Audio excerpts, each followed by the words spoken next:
morning, my lovely kiddos and my future mathematicians. Today we are going to talk about scatterplots.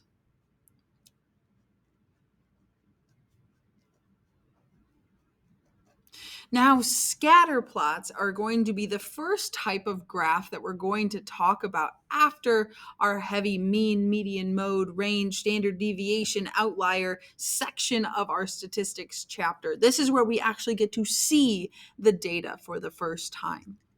So first and foremost, let's go ahead and define what a scatterplot is. So a scatterplot is a graph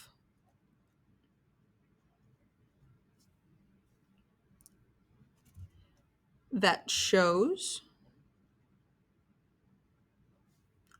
the relationship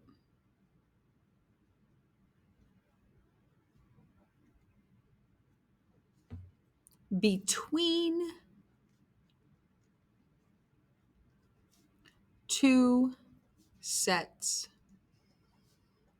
of data.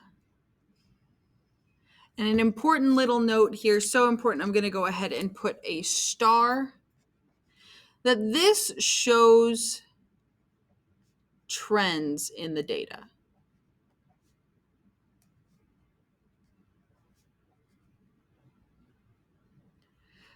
So a type of graph like a scatter plot is going to show you where the data is moving. It's going to show you trends. And specifically, we're going to look at 3 different trends here. But first of all, let's go ahead, and you guys know I can't draw straight lines. So let's go ahead and draw 3 of these trends that we're going to see here. Look what a scatter plot is going to look like. So I'm going to draw a straight line, do the best that I can.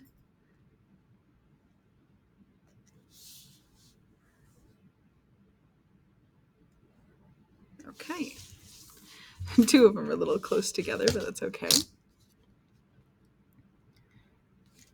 I'm going to add the other section of it. Perfect. Okay, so these scatter plots, they start out by looking like little L's. Okay, but they're not exactly just L's. It is the top right section of our XY graph. Now, our origin would be at the base of the L right here in this little nook. And we know that our vertical up and down line is our y-axis. But because this is only the points that are above the origin, it means it's only the positive y values. And then from the origin to the right, we know that any horizontal line is going to be our x-axis. And moving from the right of the origin, it once again means that we are only dealing with our positive numbers here. So it's like we zoomed in really close to one section of the graph. Okay, so like I said, we have 3 trends or 3 correlations that we can spot within our data. The first one is if we notice that our data is kind of going this way, it's moving up and to the right, then we would call this a positive correlation.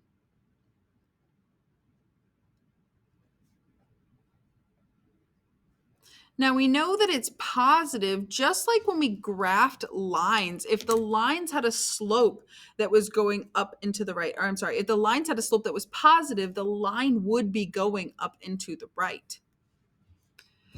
Similarly, if we have a scatter plot that has points that kind of look like this,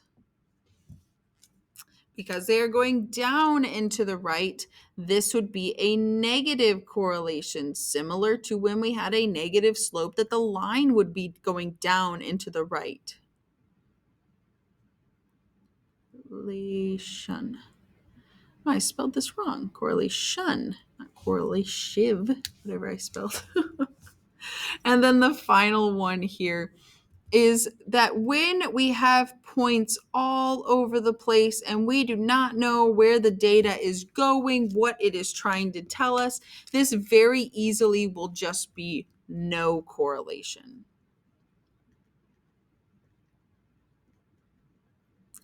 There's nothing to gather from that data in this graph. There's no trend. All right, so we're going to go ahead and jump into an example here. We're going to have an X and our Y table that we looked at when we had our ordered pairs unit.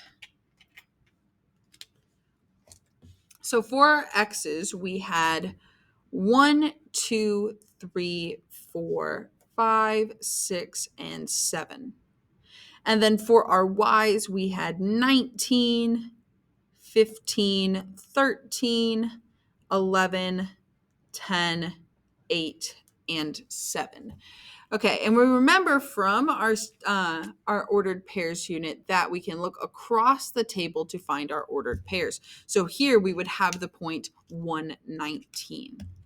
Now let's go ahead and draw our scatter plot here. So I'm going to go ahead and draw our scatter plot. Again, you guys know I can't draw straight lines, so I enlist the help of my ruler here. We have some lovely straight lines. Again, our up and down line, that's our Y's, and our horizontal line, that is our X's. And what we're going to do is we have to label our X and Y axis. Now for our X axis, we need to put all of our X numbers on it. Because it is counting up to 7, it's going to be super easy to count.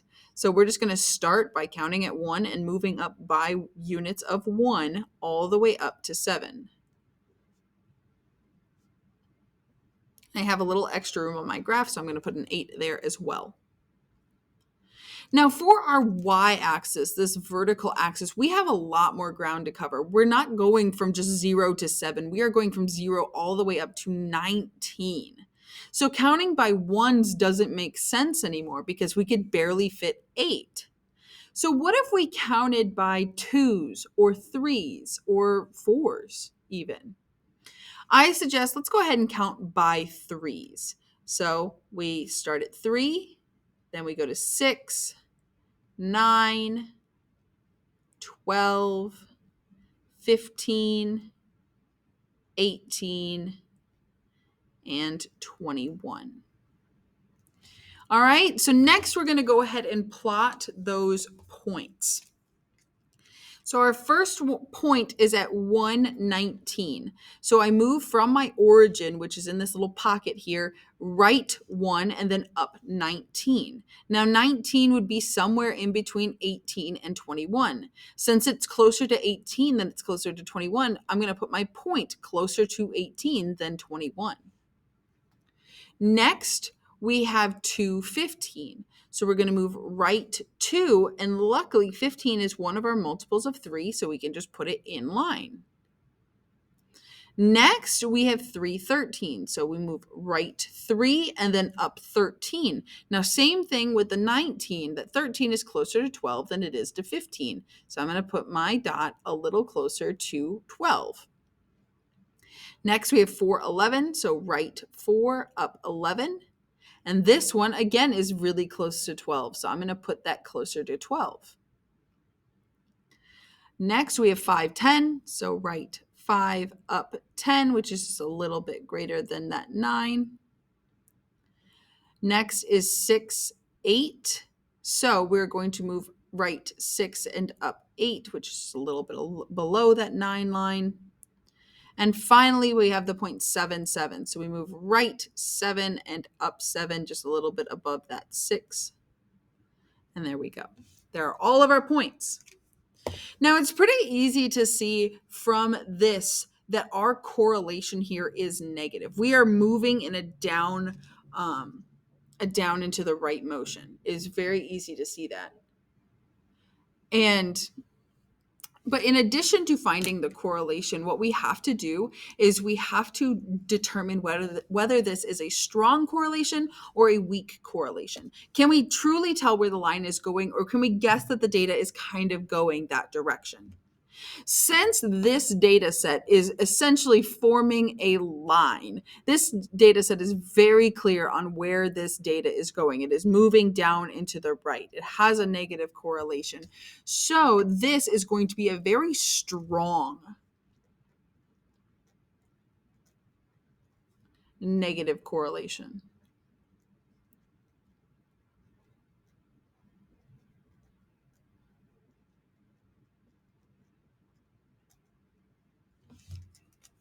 All right, let's do another one. I have, I believe, 4 for us today. Let me look. So I have 3 for you guys and then 1 for you guys to do on your own. So for our second example here, first let me move down the camera so that we can actually see. We have another XY table. And we have our X points of 3.1, 2.2, 2.5, 3.7, 3.9, and 1.5.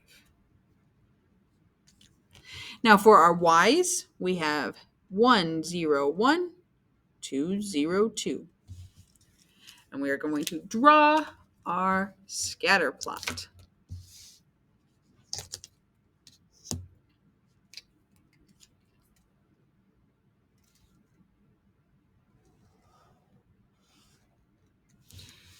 And this direction as well. Perfect. All right. So the hardest part of making a scatter plot graph is determining how to label your X and Y axes.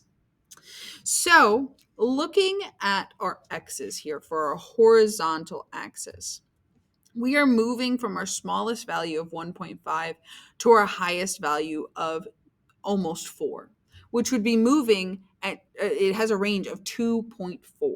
Now, that's not a lot. To me, that doesn't seem worth it to count by ones, just to go 1, 2, 3, 4, when we know we can fit at least 8 things on there. Now, what we could do is we could count it by the 10th position, 1.5, 1.6, 1.7, but that again is like a huge range. So I think the easiest thing to do here, it would be to count by 5s. Not only would it kind of zoom in and give us access to those decimals, but it would also take up space without having to plot too many. So let's go ahead and do that. We're going to start at 0.5 or 0.5, then 1, 1.5, 2, 2.5, 3, 3.5, and 4. Now our y-axis is way easier. We can just count it by ones because we are only going up to 2. I think I will spread them out a little bit though. So instead of putting 1 here, maybe I'll put 1 up here, and then I'll put 2 up here. So we're just spreading it out a little bit. All right, so plotting our points, we have a point where we move right 3.1, which would be in between 3 and 3.5, but way closer to 3 than 3.5.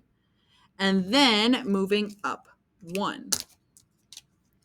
So right here, and then moving up to 1. There's our first point. Next, we have 2.2 and 0. So 2.2 is going to be somewhere in between 2 and 2.5. I think it's going to be somewhere towards the middle of that. And it's going to stay on the axis because our y is 0. Next, we have 2.5 and 1. So we're going to move right 2.5 and then move up 1. Then what we're going to do is we are going to graph 3.7, which is between 3.5 and 4, but a little closer to 3.5. And then all the way up to 2. And then 3.9 and 0. So we're going to move right almost to that 4, and we're going to leave it right there on the axis. And then finally, we're going to move right to 1.5, and then all the way up to 2. So we can see our 6 points there. And determining the correlation is a little challenging because these 3 points make it seem like we have a negative correlation, that we are moving down. However, these 3 points make it seem like we have a positive correlation, that we're moving up. I have no idea what my next point would be here. So this is a great example of no correlation. We do not know where this data is going.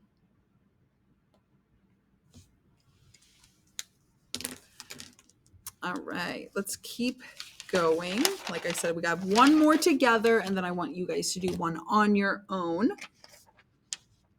So let me switch over.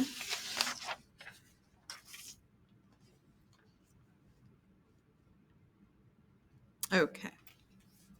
So for the past 2 examples, we have had a vertical XY table, but let's go ahead and look at what it would look like to have a horizontal XY table. So if we have X and Y, I'm going to bring in my ruler for this one as well so my lines are straight.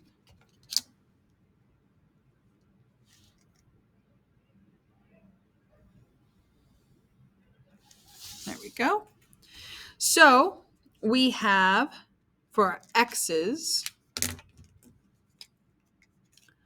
we have 1, 2, 3, 3, 5, 5, 6, 7, 8, and 8. And then for our Y's, we have 2, 4, 5, 6, 3, 4, 8, 7, 7, 8. All right, so that is what a horizontal XY table looks like.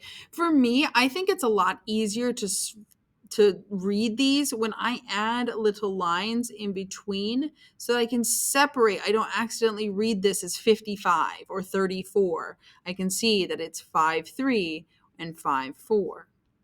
So I like to add these little lines just as like a little separator so I don't get confused. And then let's go ahead and draw our graph, draw our scatter plot here. So bringing my ruler, we're going to move down for our y-axis and then right for my x-axis. Beautiful. Okay. So again, the hardest part of a scatter plot is determining how to label your x and y axes.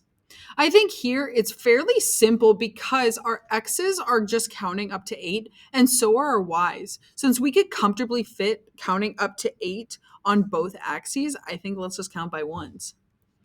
So for our x-axis, we have 1, 2, 3, 4, 5, 6, 7, and 8. And then for our y-axis, 1, 2, 3, 4, 5, 6, 7, and 8. All right, so let's plot some points here. First point we have is 1, 2. So we're going to move right 1 and up 2 and plot a point there. Next we have 2, 4. So we move right 2 up 4, plot a point there. Next we have 3, 5. So right 3 up 5 and plot a point there. Next we have 3, 6. So we're still moving right 3, but this time we're going to move up just a little more so those points are stacked on top of each other. And we know that that means it's no longer a function because it does not pass the vertical line test. Next, we have 5, 3. So we move right 5, up 3. Then we have 5, 4. So once again, right 5 and then up 4. So we have another set of stacked points. This is double, not a function. And then we have 6, 8. So move right 6 up all the way to the top to 8. And then we have 7, 7. So right 7 up 7. And finally 8, 7. So right 8 up 7.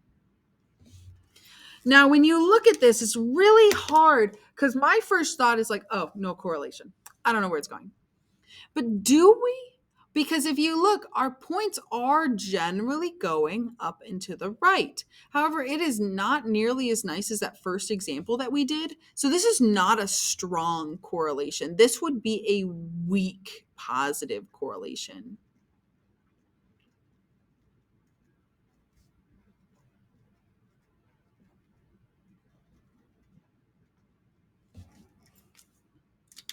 All right, so let's go ahead and set up your guys' problem that I want you to do on your own, and then you guys can take a photo and submit that into our Google Classroom. So for this one, we're going to have 3 parts of our table. We're going to have types of hawk.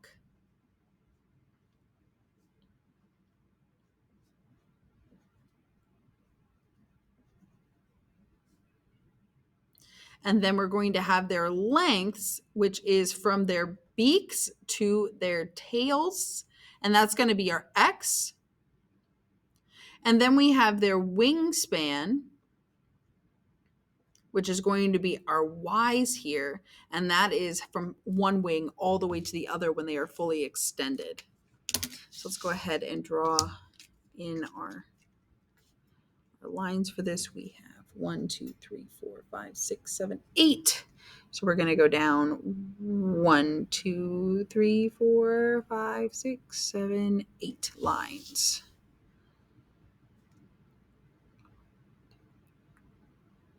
6, 7, 8. Beautiful. All right. So I'm going to also put a line here just so I don't confuse the title with a type of hawk. All right. So we have the Coopers, the cranes, the greyhawk, we have the Harrises,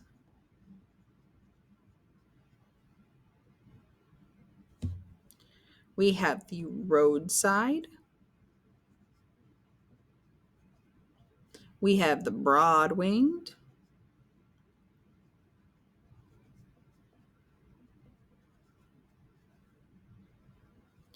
we have the short-tailed,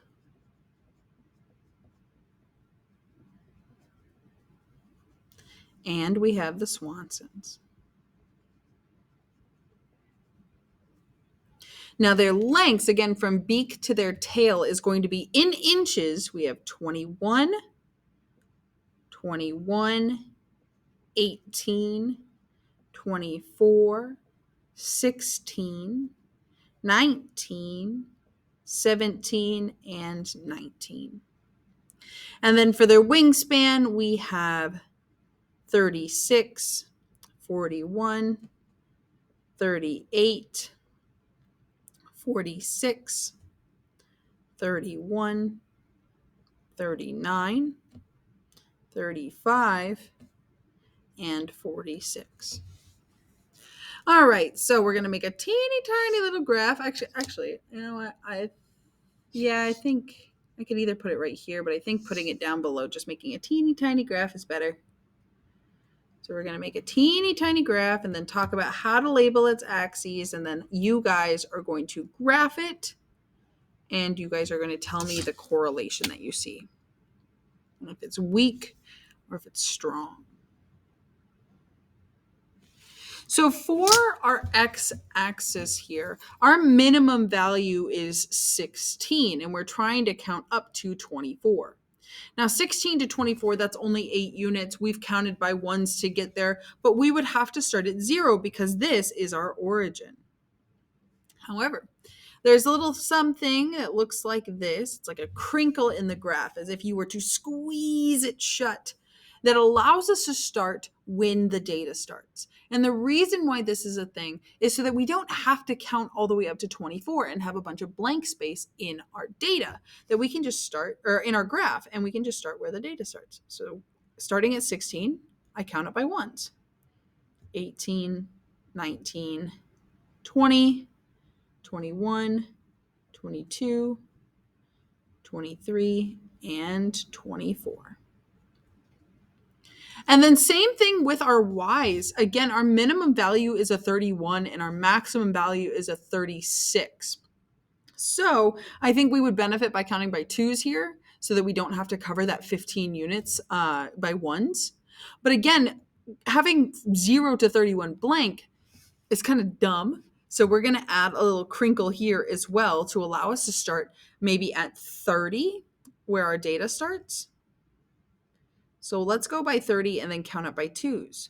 So 32, 34, 36, 38, 40, 42, 44, and finally at the top, 46. So go ahead and plot your points. Tell me what kind of correlation this has, and if it is strong, if you can tell where that line is going, or if this is a weak correlation and it's kind of hard to tell exactly where it's going.